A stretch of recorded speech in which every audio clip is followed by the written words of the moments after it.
Buenos días.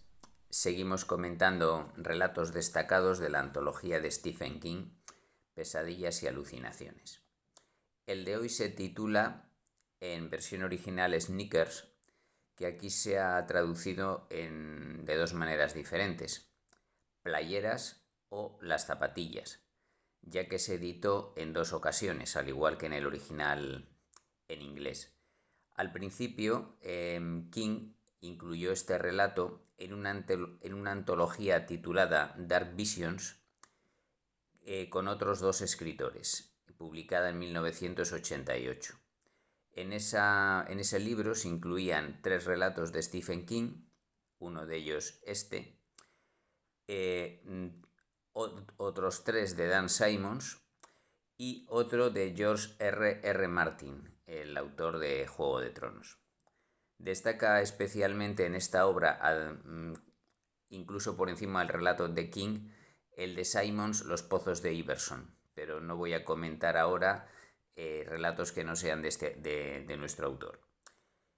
Luego, como estamos comentando, el relato Sneakers, en la edición española de Dark Visions, que se titula Visiones Nocturnas, editada por Martínez Roca en 1991, o sea, 3 años antes de Pesadillas y alucinaciones, el relato aparecía con el título Playeras. Pero en la edición de Editorial Grijalbo de 1994 de Pesadillas y alucinaciones, en el que también se incluía este relato, ya aparece como las zapatillas. Pero nos hacemos una idea, se refiere a unas zapatillas deportivas o playeras. El argumento, el protagonista, que está narrado todo en tercera persona, pero desde su punto de vista, se llama John Tell y es técnico de sonido en una compañía discográfica. El mundo de la música le interesa a King, como veremos en el siguiente relato, ya que él es músico aficionado en el grupo The Rock Bottom Reminders. Tell, el técnico, es contratado por dicha compañía para trabajar en un edificio de oficinas, cuando un grupo está allí grabando un disco. Cuando acude a los lavabos del edificio cada día, se fija que en uno de los retretes hay alguien siempre a la misma hora que él va, y lo identifica por las playeras o zapatillas que asoman por debajo de la puerta. Cuando esto se repite a lo largo de varios días, pues empieza a preocuparse de la excesiva casualidad de dicha aparición. Al principio imagina teorías posibles.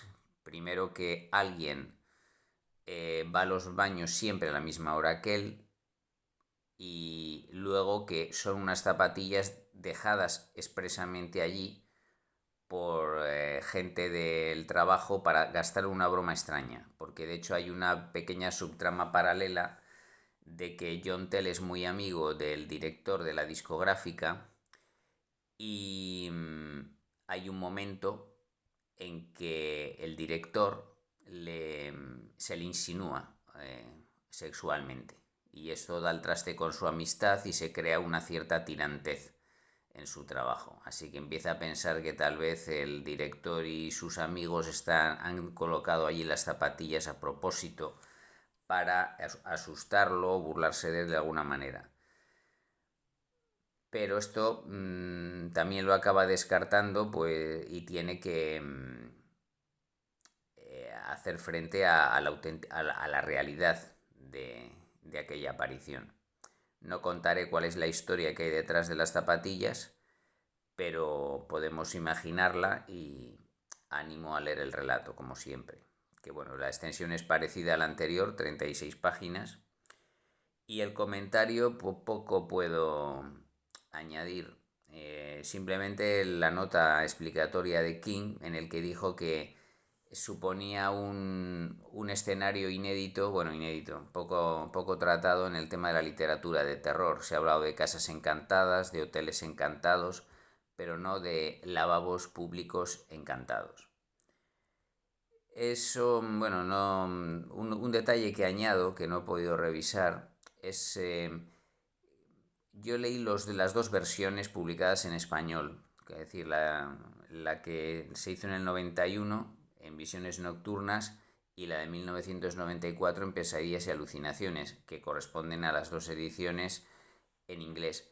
Yo no creo recordar que el relato original era menos extenso y no añadía una explicación tan detallada de qué había ocurrido en aquel lavabo y quién había sido el culpable. Entonces, no sé si es un falso recuerdo, ya no dispongo de la edición de Visiones Nocturnas original, estoy trabajando con la de Pesadillas y Alucinaciones, ni siquiera la de Grijalvo, sino la más reciente de Bolsillo, y no puedo comparar los dos textos, pero sería un ejercicio interesante para quien tuviera tiempo y medios para ello. Si revisó King, porque no aparece en internet, menciona ello, el relato para dar una explicación añadida y culpabilizar a un determinado personaje. Pero bueno, sea de la versión más sencilla, la original, o la versión más extensa, la segunda, en los dos casos yo destacaría este relato, pues por lo que King menciona, que es un lugar insólito para una historia de fantasmas. Y con eso pues habrá que pasar en el vídeo siguiente a otro relato que también tiene que ver en el mundo de la música, con el mundo de la música. Se titula Sabes, tienen un grupo de la leche. Un curioso título para un relato terrorífico. Muchas gracias por escucharme y hasta pronto.